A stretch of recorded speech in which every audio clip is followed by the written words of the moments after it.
Good news, everybody. September is Guitar Month over at Sweetwater, and not only are they celebrating by sponsoring your favorite guitar podcast on the internet, they're also giving stuff away. Check out the link in the episode description down below, and you can check out their giveaway page where you can enter to win all kinds of cool stuff. They're giving away chunks of the world's largest pedal board.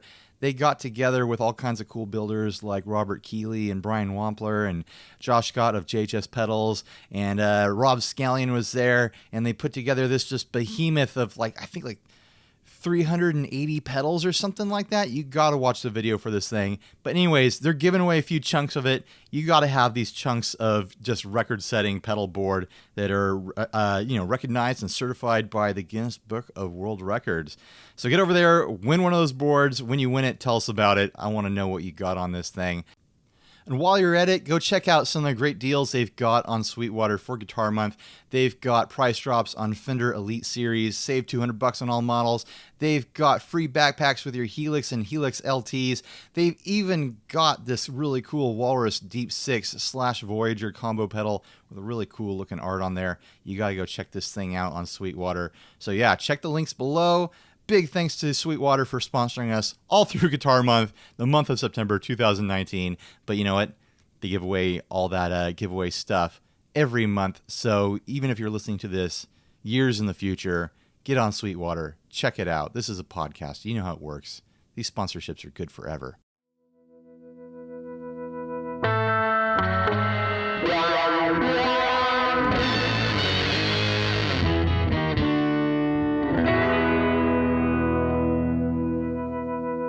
Hey everyone, I'm Ryan. And I'm Steve, and this is 60 Cycle Hum, the guitar buying, selling, trading, modding, fixing, breaking, reviewing, playing podcast. Here we are doing it again. Yep. We are into September of 2019. Important details, Steve. First ad from, I don't have it ready to go. Zoe June. This is a Fender USA Strato-Sonic from 2003, selling a very clean 2003 Fender? Yeah, it's a Fender. It's a serviceman instrument, Fender. Selling a very clean 2003 Fender USA Strato-Sonic Stratocaster and Sunburst finish. Guitar has some very light nicks and scratches and dings, but overall is in excellent shape. I feel like that's acceptable for a 14-year-old instrument. I mean, 16-year-old instrument. Whoever took these photos made it look like $1 million. Yeah. A very light and resonant mahogany Strat at 6.8 pounds. Frets show some light wear, but still have lots of life, and the guitar plays easily and cleanly up and down the neck with no buzzes or issues. A great feeling and sounding Strat. Guitar is all stock, and it comes in the original hardshell case with the hang tags and sealed case candy / paperwork. Please let me know if you have any questions. No trader offers, please. Thank you. What was the price on it again? $1,200. $1,200. I mean, basically $13 after you ship it. Yep. Man, this is a beautiful guitar. Mm-hmm. It's just stunning. Like the black headstock. I've always been a fan of Strat headstocks that are painted black. They just look so sharp to me. The sunburst is on point. It is a beautiful sunburst. Just every detail looks great on this thing. But I wonder about this, if I had $1,200, right, and I was buying a single P90 guitar with a wraparound bridge in this style, wouldn't I just opt to get the LP Junior that I'm actually thinking of? Why would I get it as a Strat? Even though it is really pretty, it seems like, I mean, I don't typically lean into do the classic thing. Jeez, Steve. I didn't know. Turn off your rap music, Steve. Yikes. At least you're not playing your cat game right now. My cat game? Yeah, you got the baseball game? You have some sort of game with cats. But the cat game. Yeah, that's on my iPad. Yeah. Oh, it's on your iPad. That's different. What do you think about that? You think obviously there's a market there because someone bought this, but they haven't kept making this model. It was right. Well, I think it was an ultra limited edition deal. Yeah, it was a short run, the same way they do short runs of all sorts of stuff now. But if it was a huge smash, you'd think they would revisit it fairly often. Right. And I just wonder if that's the reason why this isn't a more common thing from Fender, because if people want this specific loadout, they're going to get a double cut junior. I mean, I'm sure there's something to that. One of the things what does that mean? One of the things I think is different on this than like what you would get on a equivalent Les Paul is I think this bridge is like actually intonatable. It is. It's like a PRS bridge. Yeah, which is an interesting thing for them to shoot for, is to do the LP Junior thing and do a PRS thing. And it looks like it's a unique design to Fender. I don't think I've ever seen this I've never bridge seen on one anything like else. it either. To that point, the knobs look unique too. The knobs, I think the knobs look really sharp. Yeah. Well, the whole thing looks they're the stunning. Dove. If you want like that Fender neck, Fender radius, you're not going to get that from a Les Paul either. That's true. I didn't think about the radius. That's a very comfort thing. And the scale. It's not really like better or worse. It's just it's what it is. Different. You just like it different. But yeah, the scale length is going to be different unless they made the scale length shorter. Yeah, it's on this under 7 pounds. It's light. Very light. It's pretty. I mean, maybe Strats are your aesthetic, but you want that double cut LP Junior sound. Yeah, I'm pulling up some other specs here. I think it is a Fender. Yeah, it is a 2475 scale. Okay, so they did make it a Gibson scale. And people do have some opinions on the Black Doves, the pickups. Some people like them. Other people are kind of like meh.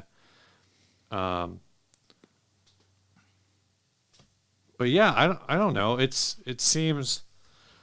I think if you're really into Strat aesthetic, I don't have a problem with this. This actually kind of reminds me of like, it's like an Esquire in a Strat body kind of a thing going on. I could see you playing this. Of course, I would. I think I would definitely play this. I think this says Steve. I actually think I would prefer this to like a single cut, like LP Junior. Yeah. Definitely would like this more than an SG Junior. Like, This is definitely in my look. I can't see you wearing an LP Junior. I mean, I had one. Double cut or single. I know you had one, but I could see you playing this much more naturally. Yeah. I don't know, maybe you just got to know yourself to pull the trigger on this. Know that like this is me. This is my guitar. This is my style. And it's just not obvious to me because it's not my style. Well, there you go. We're off to. This is a hot episode so far. Just the tension in the room. We like picked this because it was like so pretty. Yeah. And then it's like, but where are we really? That's the problem when something is good. What do you say?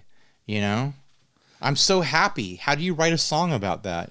Right. Everyone wants to write about heartache. No one wants to write about the good time. You like, ever think about how music is like the opposite of social media? Like social media is like all highlights. Yeah. And music is really just like low lights. Like how dare you? I mean, I guess people you broke my heart. Even like how many love songs are actually like? Most love songs are actually like, I'm so horny for you. Well, they're not actually like I'm in love with you. They're like, I gotta have you like yesterday. Let's bone down. That's what love songs are. Are those love songs? Those are love songs.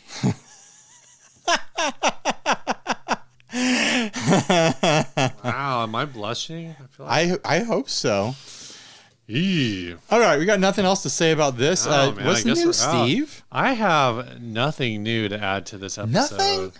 Everything I say that's new will be dude. In the information department. I got 3 new things. Yeah. One of them is this gigantic Mai Tai I made for myself. That is a very large Mai Tai, sir. Don't die.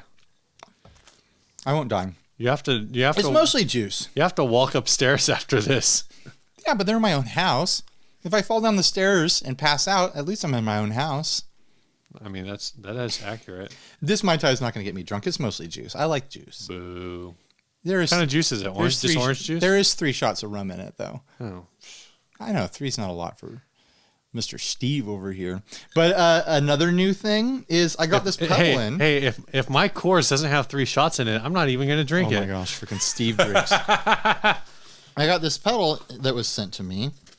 I forget who sent it to me. So if you sent it to me, comment down below. Vorp Effects sent it to you. I know, but I can't remember the name of the guy behind Thorpe Effects. Hi Ryan, I've been watching your YouTube channel for a while. Really enjoy your videos and think that they should really get more views and likes than you actually receive.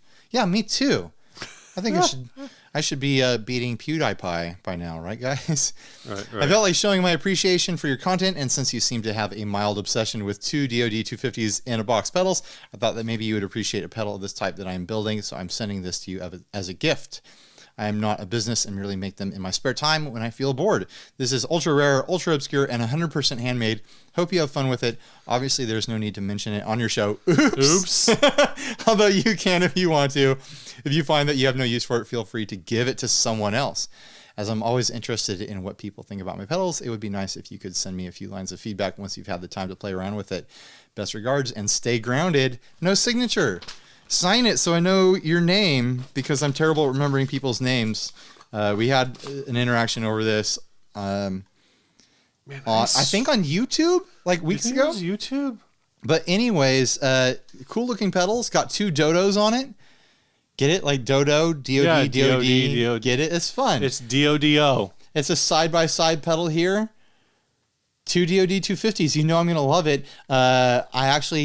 This is great timing because I'm planning on doing another 250 shootout video soon. Nice. That's going to include the 250 model from the Line 6 HX Stomp, the yellow spiral from Spiral Effects, and then now this guy. So I've got 3 fresh boxes to mess around with. Cool. To include in a follow-up video to my last video.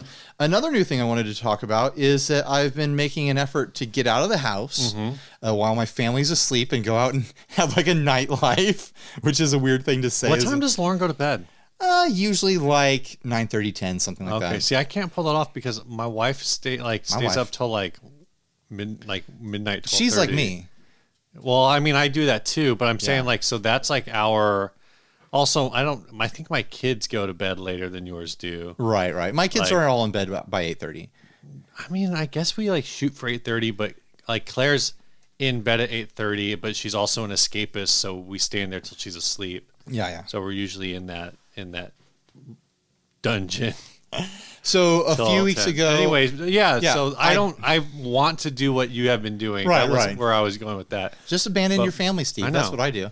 I mean, that's how I got here tonight. I'm literally abandoning my family. I'm in the same house with right now. They're just right there. They're on the other side of the wall. They really need you. Yeah, if they need me, I'm here. But I mean, if your family needs you, you'll scram. Yeah, we'll see. So a few weekends ago, I went and did busking. And then like a week after that, I went and saw a concert. I went down to the Casbah, which is a local venue here. And I saw the Surfer Jets play. I always wanted to see them play. They've been around for a couple of years now.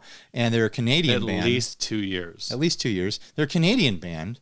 And they made a tour down like the West Coast.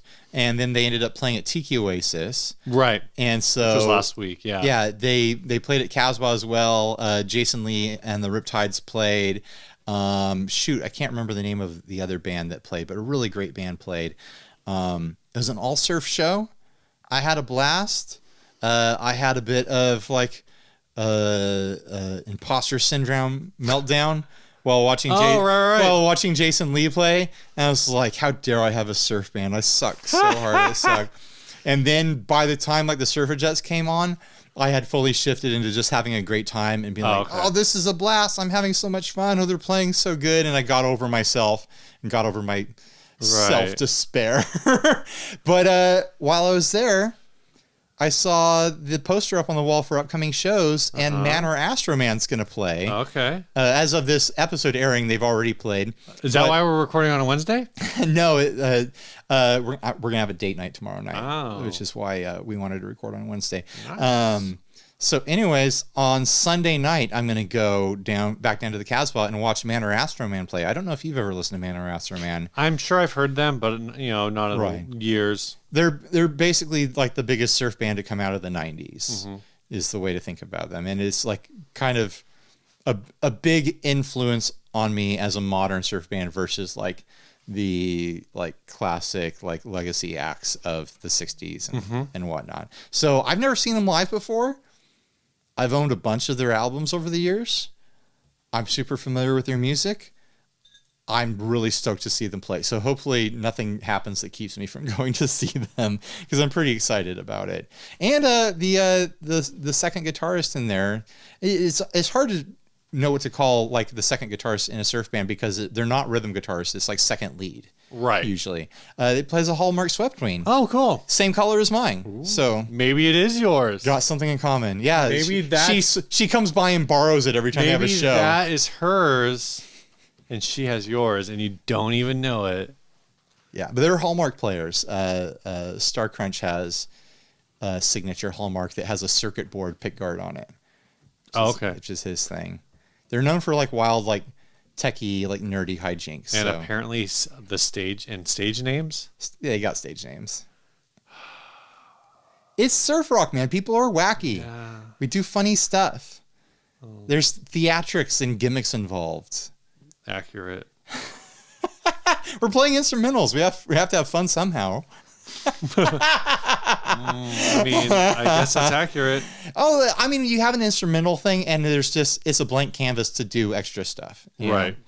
So I'm excited about that. I think I'm going to try to make a more normal thing out of getting out to see shows and be part of like a local music scene, maybe as someone who watches music and partakes in consuming music. So maybe I'll start keeping up on bands that are playing and whatnot.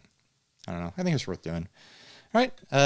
Sponsorships? Yeah, this first sponsor paying the bills, Steve? Is Wrist Grips. I got these a while ago. I meant to do a follow-up review, wrists. And I never got to it. But this is it's basically something for repetitive stress, which any kind of got a lot of that. Any kind of improper technique.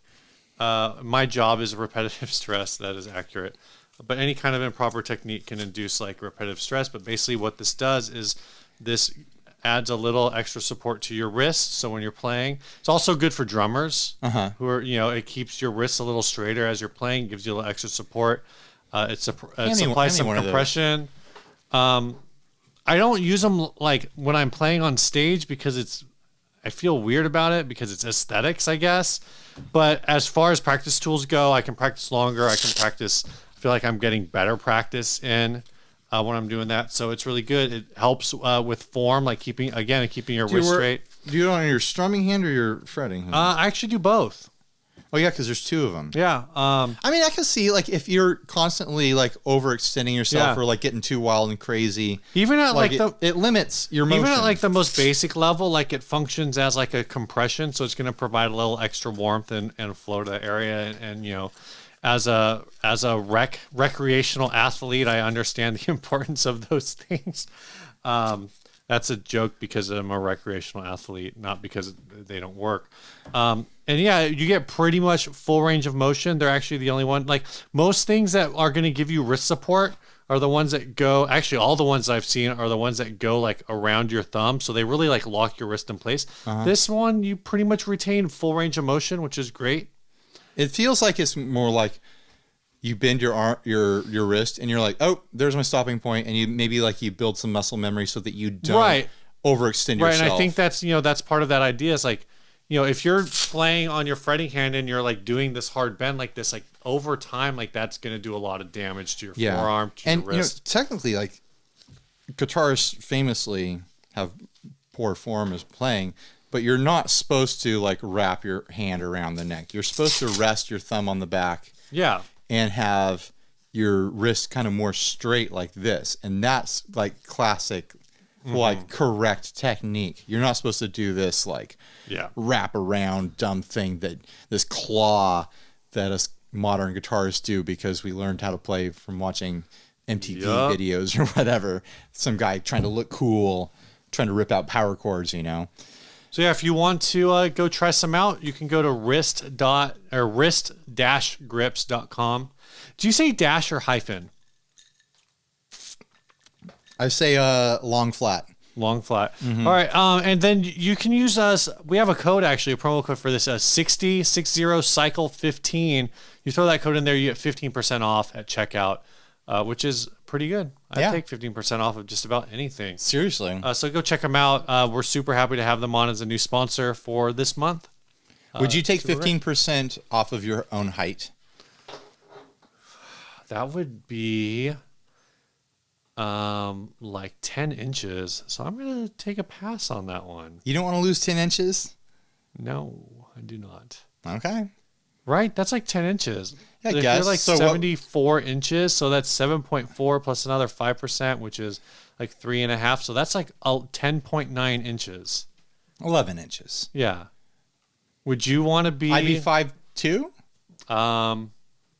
Like 5'4", 5'3"? I'm Like I'm that? 6'3". Let's just So I'd be 5'2". No, you're at it because it's 12 inches in a foot. Oh, you're right. So you'd be You're right. 12 plus 1, 12 minus 1, depending on how you look at it. You'd be 5'4". I'd be 5'4". I'd be 5'3". It'd be easier to buy clothes. Same height as my wife. I'd probably be healthier. My joints wouldn't hurt so bad. It was shorter. What if you were you took 15% off of your height, but you stayed the same weight? You'd be very unhealthy. That's true. Potentially. What if you could take 15% off your weight, Steve? If I could take 15% off my weight and stay the same height, that would be great. What if I told you could save 15% or more with a 5-minute call? Wow, is that where we're going? This episode is also brought to you by Geico, apparently. It is not. What's next up here? A topic? Is that what we're doing? Let me pull up a screen grab I had of this topic. Yeah, this topic was sent by a guy. Simon Jeffries. I am thinking about getting an old multi-effects for ambient style gigs instead of carting around a board full of pedals. Am I mad? I said that super weird because I was having trouble thinking about words. Am I mad? Am I mad? I am mad. I am mad. I don't know. What do you think, Steve? I mean, to me, it all comes down to like, how much do you want to change your signal path while you're playing? Like, are you an ambient player that's fine just leaving all the same stacked reverbs and modulations and delays on at the same time? Or do you want to get into turning certain things on and off and switching things up? I mean, I've got 2 multi-effects things right now that I use. The HX Stomp. Oh, and that thing, the Zoom CD, whatever. Yeah, I've got the HX Stomp and I've got the Zoom MS50G. And I've been messing around with this and I'm actually pretty surprised by what it can do. Right. It's a little bit quirky in that it's like all the effects in your patch are on, but you can turn one on or off at a time. You can't turn the whole patch off. Right. I know there's ways to set up a looper within the patch, and then you can turn the loop on and off to do that. But it's kind of quirky to use in that way. But if you're leaving everything on and you have like a always on ambient sound, right, you can build some really cool sounds with this thing. There's some really wild reverbs and delays and modulations in here, and you can stack bunch of them. This is a fairly new, it's not new, but it's a relatively new product, right? No, these have been out for years. Have they really? Yeah. Like how many years are we talking about here? At least 6. We're talking, like, right, that's what I'm saying. Like I'm counting that as relatively new. Like this isn't a Zoom 505. This isn't even like a Zoom G2. I mean, I've got a Zoom 2100 in a drawer that I'm never going to use, and I wouldn't recommend. So when he says like, oh, getting an old multi, like I would count this as an old. Okay, I'm thinking like at least at old. So once you get into this category, I would say you'd have to put this up against like a Line 6 M5 or M9. Like, would you use this if you're trying to replace an entire pedal board? Could you replace an entire pedal board with this? In theory, like a small board, like a 4 or 5 pedal board. If you wanted, like, if you were doing like just ambient, like an ambient rig, do you think you would be able to go with just this, or do you think like something like an M5 would be better? Like I said, I or think an it all M9? comes down to how much you need to switch up your sound while you're playing. I think the HX Stomp is a strong contender.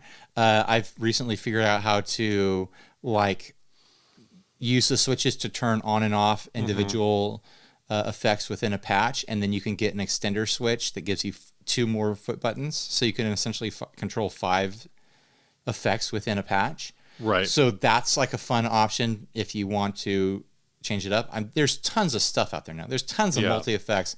I know that an HX Stomp probably doesn't qualify as old or affordable. I'm sure he's thinking old for. Well, so and that's my thought too. Is when I'm seeing old here, I'm thinking like. But this is like Boss. Like I think I paid like $60 for this. Sure. They're cheap. Like if you could get 3 of these. Right. And be barely breaking the bank compared to a lot of multi-effect stuff now. And there's some crazy ambient tones in here. Yeah. But he could also get into, some older like Boss multi-effects. I don't know. I don't think he's crazy for wanting to explore some multi-effects. I think there's some valid options there. I mean, as always, with a multi-effect, the thing that you lose versus pedals is like when that new hot thing comes out that does something that nothing else does. Right.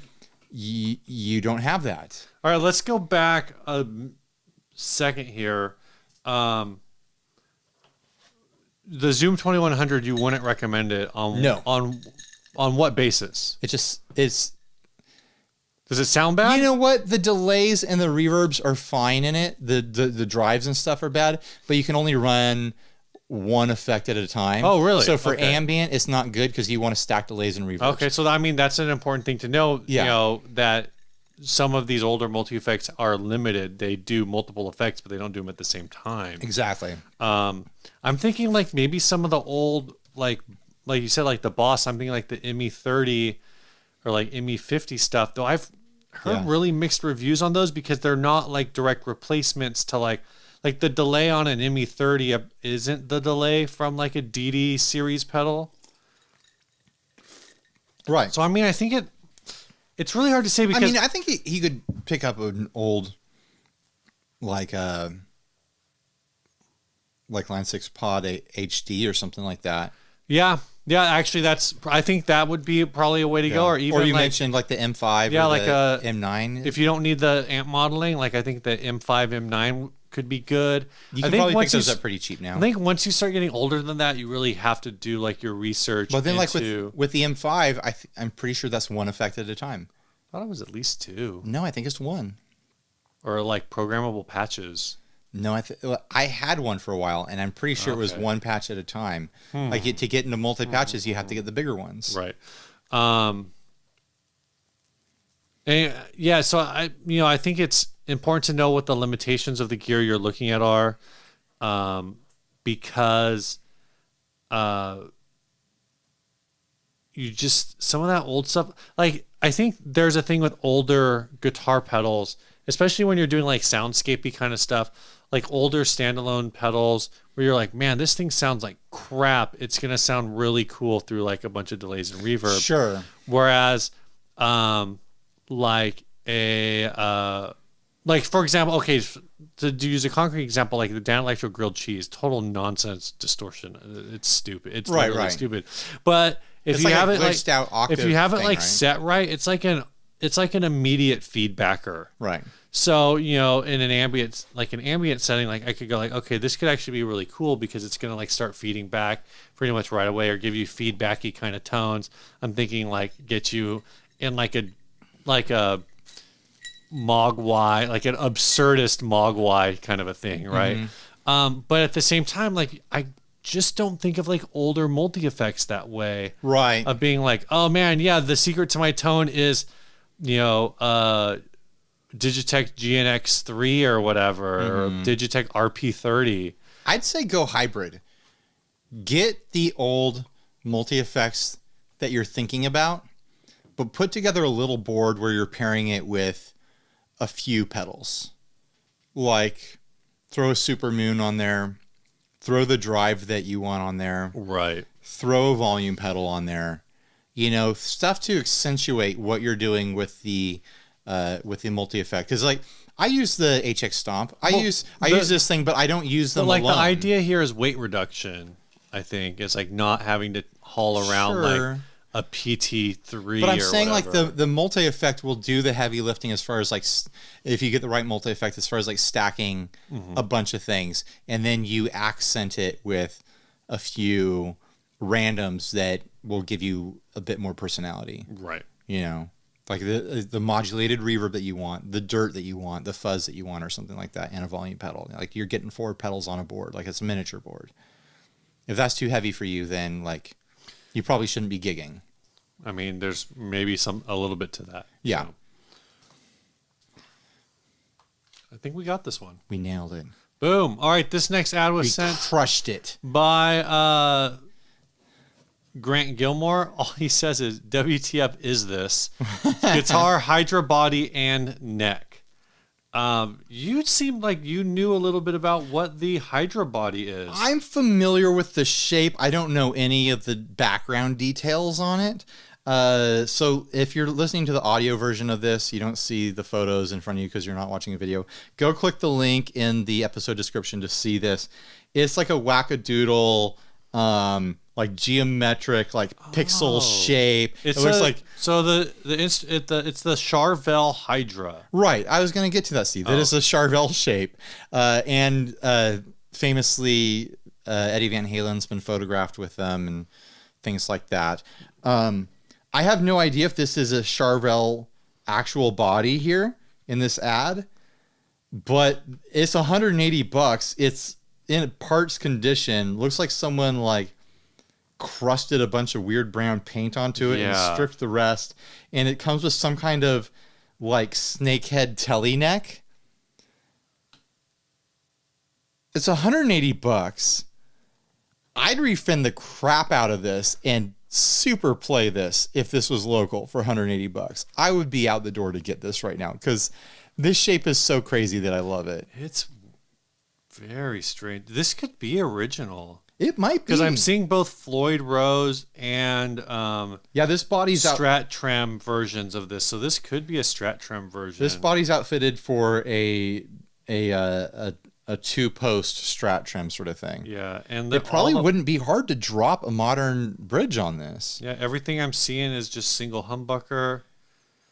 I'm seeing like a lot of different artists actually associated with these. Oh, really? Van Halen is like the most common one, but some of these are like Steve Vai is mentioned.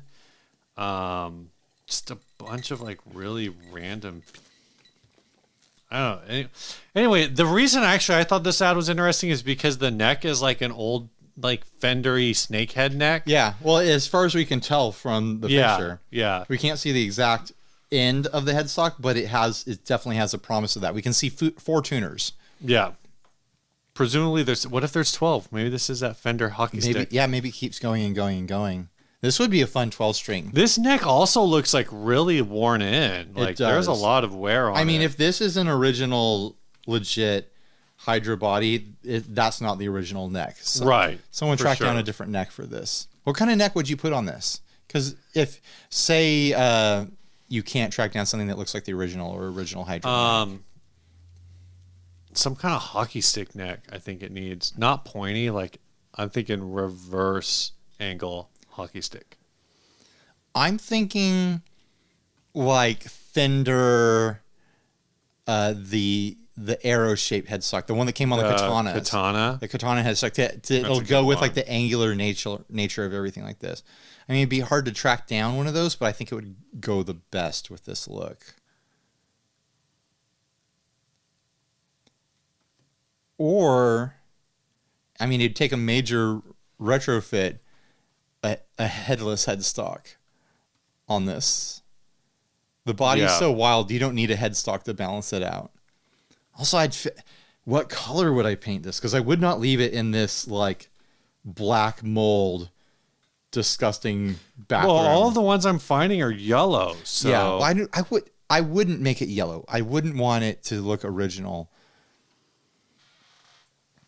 And I'd probably want to put some kind of pick guard on there that works with the angular nature of it. My gut is saying Seafoam right now, Really? but no, like red metal flake. I want this in red metal flake. And I want it to have a double cream humbucker with a Strat trim and some kind of white pick guard on it. There's no control. Yeah, this. I don't think I think it was just hot to output, you know? Yeah. These instruments, indeed, I believe, were all of a sudden my phone. Yeah, they were just direct. There's like a couple of them I'm seeing that have like one knob, but most of them have no knob. This would look really good in a silver sparkle too. It'd be Oh, like you kind know of what? like kind of futuristic. They did have some of them had one knob in the notch. Oh, what? Yeah. So the knob hides in that little notch? Yeah. Oh, that's cool. So that's pretty cool. Shoot. That's why that notch is there, to hide the knob. Yeah. Damn, dude, you taught me something. Well, I Googled something and looked at a picture. I mean, but for Whatever. 180, you agree, though, that this Yeah. is worth checking out. I think it's worth thinking about I wouldn't think. if you really I'd run like out the door if and you grab really it. like love this thing. I want to know what the second picture is on this. It's probably a better picture of the neck. Mm-hmm. I could see this being. I mean, I don't think this is original, but It might be. I don't know It if just there were looks like like enough of them made. It looks like a ravaged one. Like, yeah. and it doesn't look like a bad copy. Well, that's what I mean. Like if it's a copy, like it's very They got well the angles done right. dimensionally. Yeah. I don't know, man. I think it might be OG. I'm telling you, 180 bucks, I'd be out the door right, All right. now to go get this logo. You are out the door. Out the door, man. Bye. Who's our next sponsor? Our Chase next Bliss? sponsor is Chase Bliss Audio. Let's talk about Chase Bliss Audio. They make pedals more creative than you are. That's true. They are run by this great guy named Joel. He's super cool. He's a real So sweetheart. great. He's tall like us. He's tall. He's handsome. He's not too tall. Got Like a great personality. He's tall, but he's not too tall like some pedal builders that we know. Gives great hugs. Heart to heart hugs. Yeah. You know? But more than that, he designs pedals that they sound great, but they also deliver like just insane options. So many different options. Every pedal is a wah. Every pedal is a preamp. Not every pedal is a wah. Every pedal is a chorus. Every pedal is a chorus. That's right. Sorry. Every pedal. And for the most- I think only the Condor is a wah. Yeah. For the most part, like, yeah, every pedal can be a chorus because there's usually some sort of time-based effect in there that is blendable that you can assign Right. to a ramping feature that'll ramp up and down Really fast. or slow. Or slow. And so you can like do like a time modulation to make a chorus effect with Yeah. it. Like on the delays, on the reverbs, obviously on the choruses and the vibratos, but like they're wildly expressive pedals that you can sit down and spend an entire weekend like exploring all the settings that are possible with it and still barely scratch the surface. Like they're pretty amazing. They're miracles of pedal design. I think they're of nature. I'm gonna say they're the pinnacle of pedal design. As far Anyway. as like functionality goes and like exploring what a pedal can do, Yeah. I stand by that statement. Go check them out. Go see our demos of most of the Chase Bliss lineup. Some stuff just doesn't exist anymore. Yeah, go head over to chaseblisaudio.com. Check out what they have to offer. Yeah. There's a very wide range of pedals that do a whole lot of things. I mean, check out. I'd say start with the delays, Therme, tonal recall, then check out the reverb. Maybe check out the warped vinyl. The warped vinyl is a really common like entry point for people to get into Chase Bliss pedals. And then like I don't know, get crazy. Check out the Mood. The Mood is bananas. The Mood. If you need something that can solve all kinds of problems in your signal path, the Condor. Yeah. And there's a lot to pick through there. Yep. Our next sponsor is D'Addario. This is the auto lock strap. I'm going to have Ryan narrate because we've been asked by a lot of people to give a demo of how this strap works. So Well, they want to know how fast it is. how fast it is. It's Well, I'm going to have Ryan narrate my Well, action. I'm holding the strap here. Steve is going to pick up a guitar, and he's going to clip it on there. He fumbled, so it took about 3/4 of a second versus half a second. It's on. He's locked it on there. No, the show's over. They're off in a fraction of a second. This is a locking strap. This is a strap that locks to your guitar and won't fall off. It's a miracle of design, guys. It's designed by Ned Steinberger. There is a link below so you can get more details. Thanks to Dario for sponsoring the show. Another thing I like about these is that it's a locking strap, but it's not like a hard clinking metal surface here. Like every part of this is soft against your strap button. There's a rubber bumper here.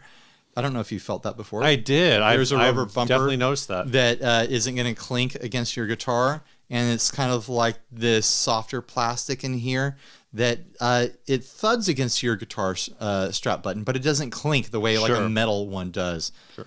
We really enjoy these straps. Steve has one. I use mine one. all the time. Yeah, I use this all the time too. I've been using it for my weekly. Using it all the time, twins. Boom! For my weekly playing. That's the strap I've been grabbing like pretty much exclusively. Yep. Yep. All right, let's get back to the show. Back to the show. Todd Malvano wants to know, Ryan, what's the line between doing something for charity and performing a PR stunt for YouTube? Well, this question's a little bit of a stab at me. I feel a little personally attacked because I did that video of me giving away the Firefly guitar to a kid. Mm-hmm. And yeah, it's good for the channel. It's good for my reputation. But so far, I don't know, we recorded this episode a week and a half ago. So far, I'm going to say that smashing guitars gets more views. And well, I mean, there's no such thing as bad press, right? No. And that video was like the worst press. You know, destroying guitars. When we destroyed the Epiphone. Yeah. But it was a boon to our channel. Right. I'm saying it was like good press, but it was bad good press. I'm guaranteeing you that the Epiphone smashing video will make me more money than the giving away video. Well, that's hard. But that's different than PR. That's also hard to compare because the Epiphone smashing video was like 12 videos. No, I'm talking about a singular video. I'm talking about like the recap video. But I'm saying it was like a series. I know. But I'm saying the recap video by itself makes me more YouTube bucks than that giving away video probably will. But I think the PR element of it is much stronger with the giving away one. Now, like I've experienced like people commenting various places on the internet like, oh, good job giving it away. Yeah. Where now I'm known as someone who's charitable and gives guitars and doesn't just throw them off of bridges to children, where before I was known as like a guitar wrecker who didn't give guitars to children. You guitar wrecker, you wrecked this guitar.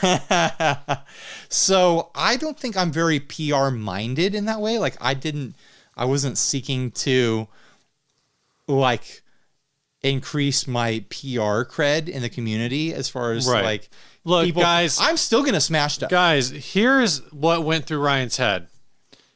Oh, I have this guitar and people think I should give it away. That sounds like a good idea. What? I have to do research to find a list of charities that also do music in San Diego? That sounds like work. I'm going to Guitar Center. Hey, football player, here's a guitar.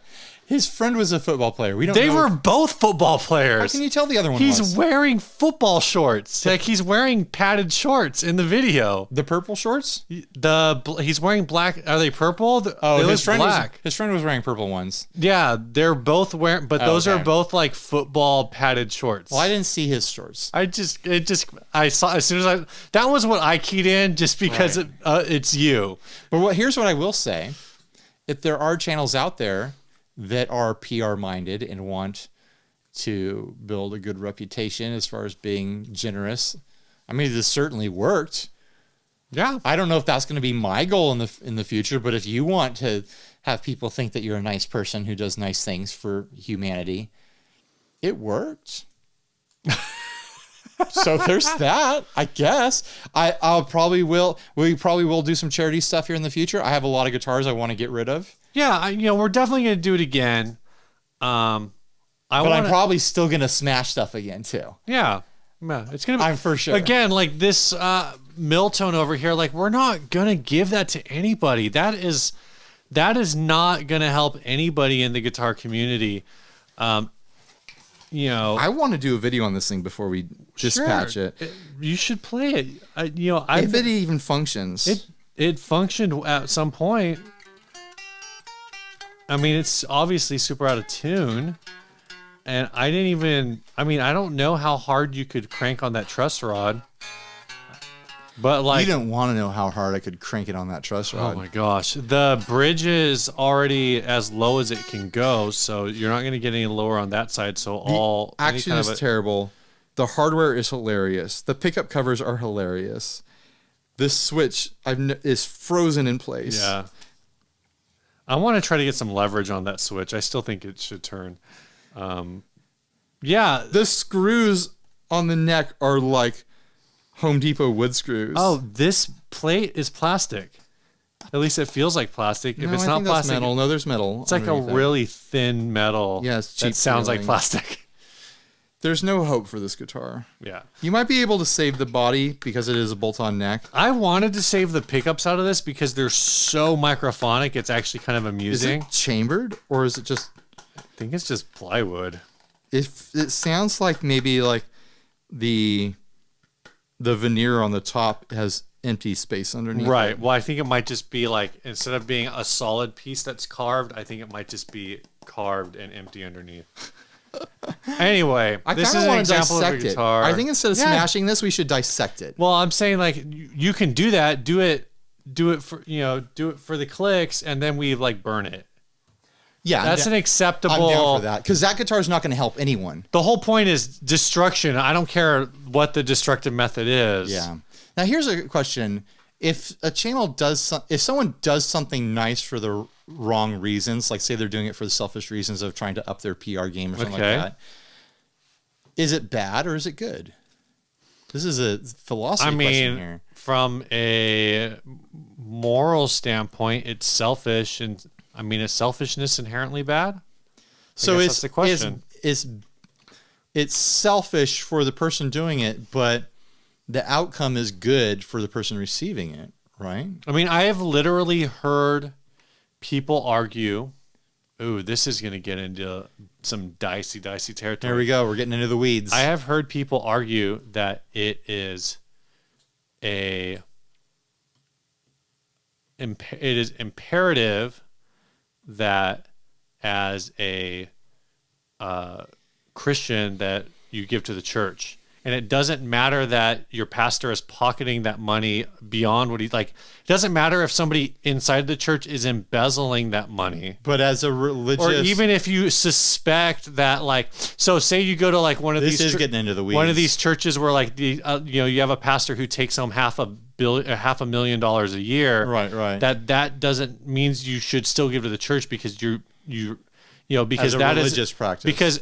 Because as a religious philosophy, that is considered a moral position, even if the outcome usage of that money is potentially fundamentally immoral. That's not what I'm talking about. That's like the opposite of what I'm talking about. No, it's still the same because a person is doing something good, but then the end result of something might be something good, but also part of that is something that's inherently immoral. But you're describing something where the end result is that money's put in a millionaire's pocket. I'm talking like, say a millionaire is like, oh, if I donate to these orphans and do a photo op, and it'll make me look good. It'll make me look good. And even though it's the tiniest fraction of their net worth and the money they have available, they spend more on shoes each month. Right. And they don't even see those shoes. They just have someone buy them for them. Right. So they can have them. But even though it's for the reason it happened for is a greedy, self-serving thing. Right. Like, oh, look at me, look how important I am,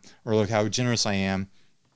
Like the positive result is still a positive result that money was given to a needy cause. What level of positivity has to be achieved? Okay, so again, going back to our own example. Right. We threw a guitar off a bridge. Right. a $75 guitar. We threw it off of a bridge, $99 guitar. $99 guitar. Threw it off of a bridge, and that action raised tenfold the value of the guitar. Yes, we raised so $1,000. so that's a positive outcome by performing something that many people who have viewed that video, maybe they view other videos on this channel, I don't know, thought was at least a morally questionable act. I was thoroughly just entertained by making the video. Yeah. Which to me is a positive outcome. Absolutely. Which is to say that if we did that with no charity aspect, is it still like, but it has the positive outcome of bringing me joy in my otherwise dismal life.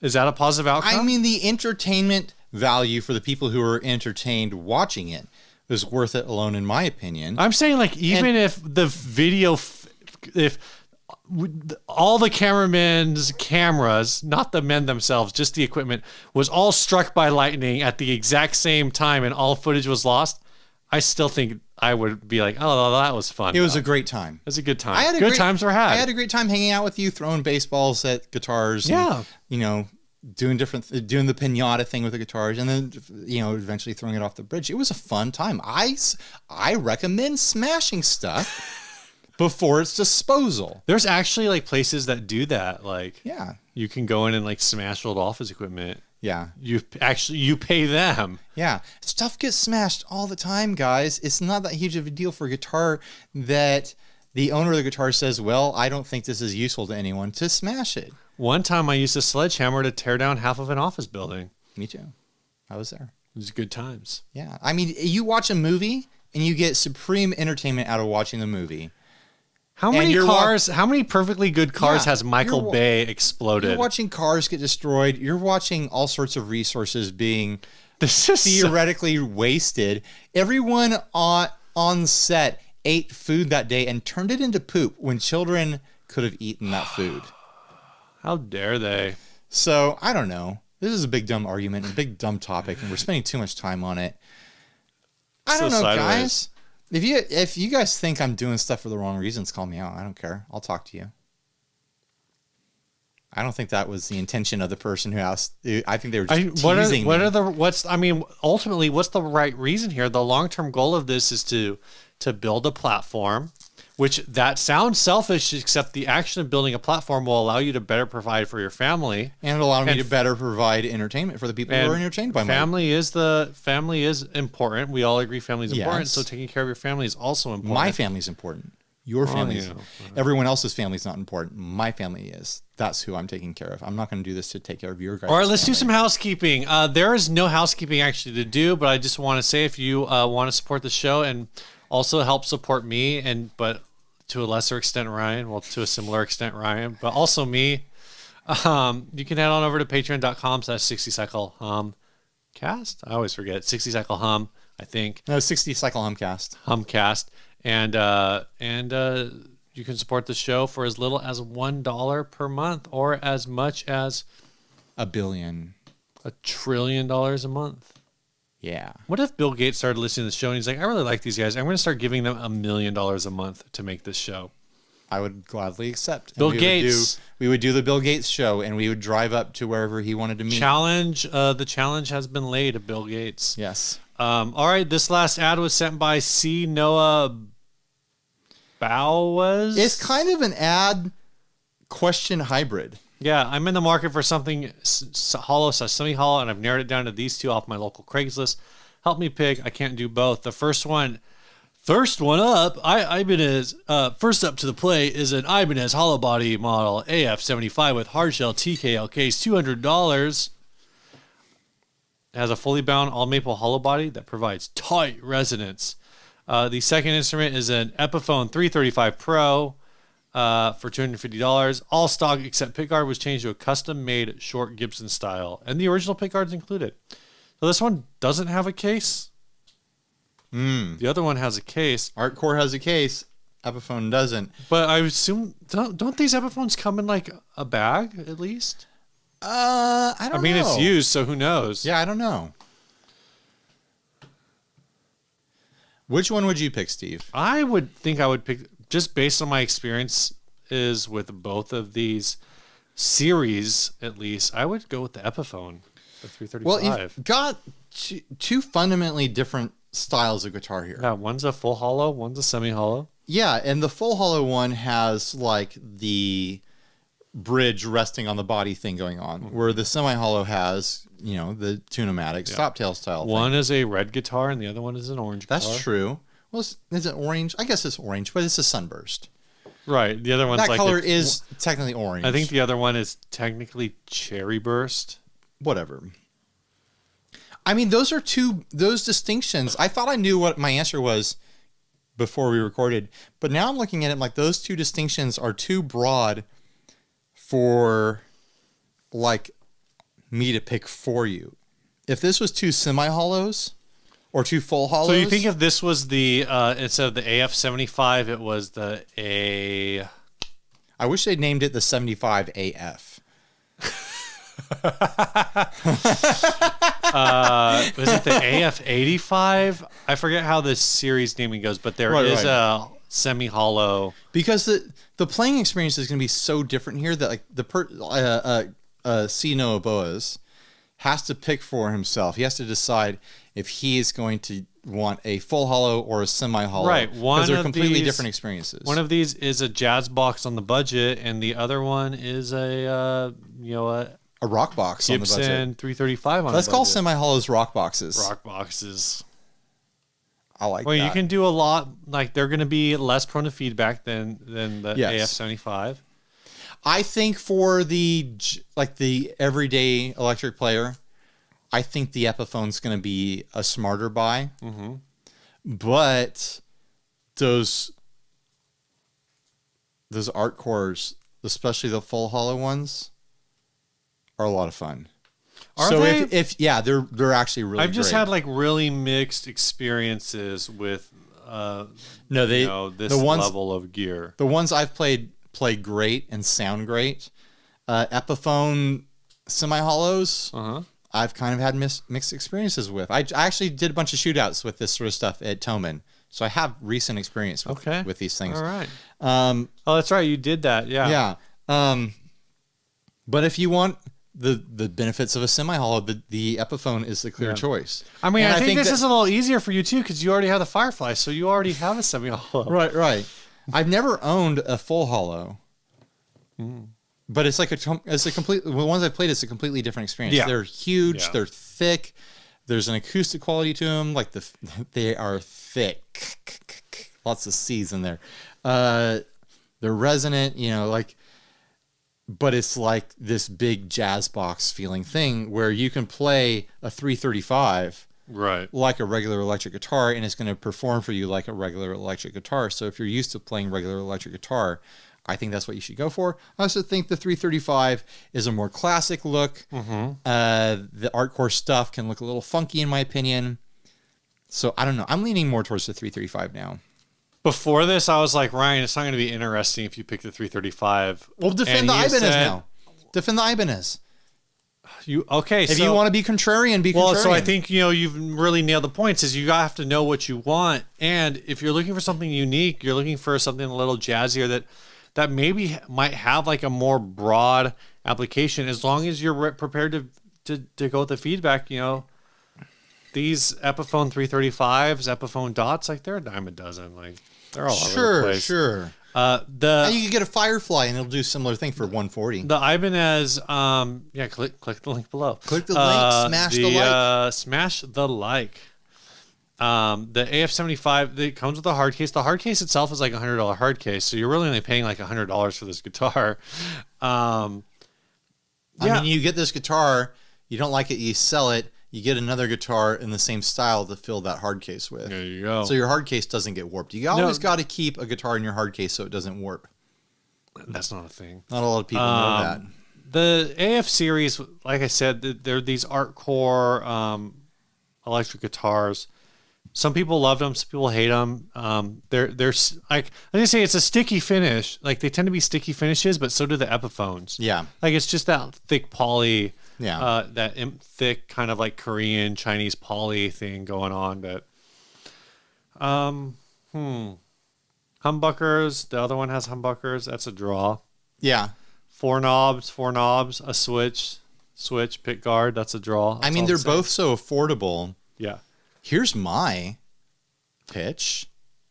Por qué no los dos? Por qué no los dos? Why not both? I mean, $250, $200. You're getting 2 guitars and a case for $450.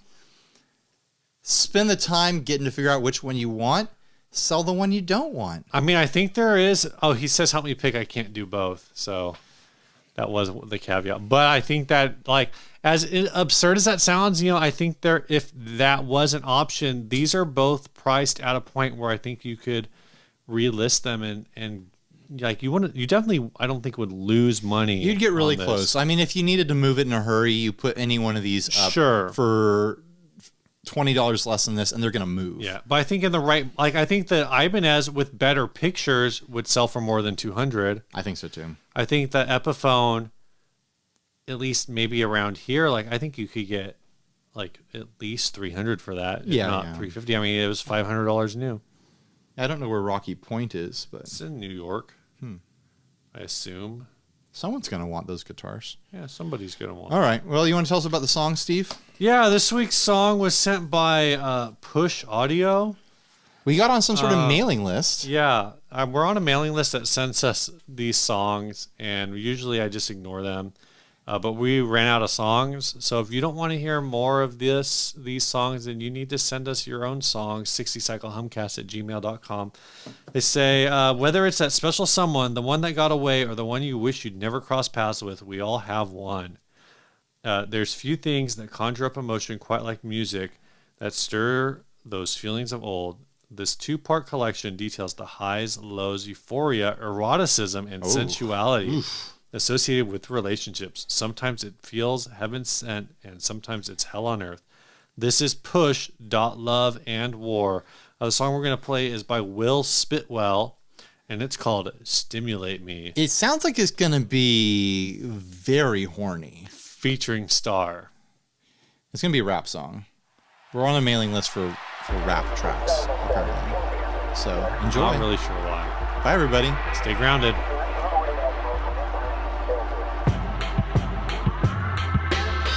So I'm really not the long conversation type, but it's a lot of stuff you say I like. We talking goals when we kick it, Pele way of life. You tell me the deepest things late at night. I just laugh when you catch me slack-jawed, like you probably think I'm crazy, right? Far from it, you inspired the best version of me, the person I aspire to be. Stay woke, just hope you never getting tired of me. Understand? I feel a crazy connection when you stimulate me.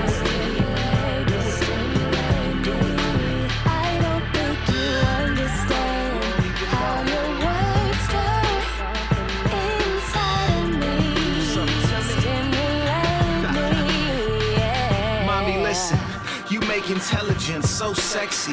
There's a word for that, I'm sure you know it. I notice a nice body, but a great mind gets me. Sapiosexual, yep, thankful, no stress with you yet. And whatever this thing between us is, it's growing. So I'ma grab a pen and take notes. Such an empowering presence, sense of humor, take jokes. No matter the paths our lives travel, let's stay close. Got me rambling, notifications off. No communication better than face-to-face when we talk and trust. Body language saying all the right things too. Ready for whatever this existence might bring you, yes. I feel a crazy connection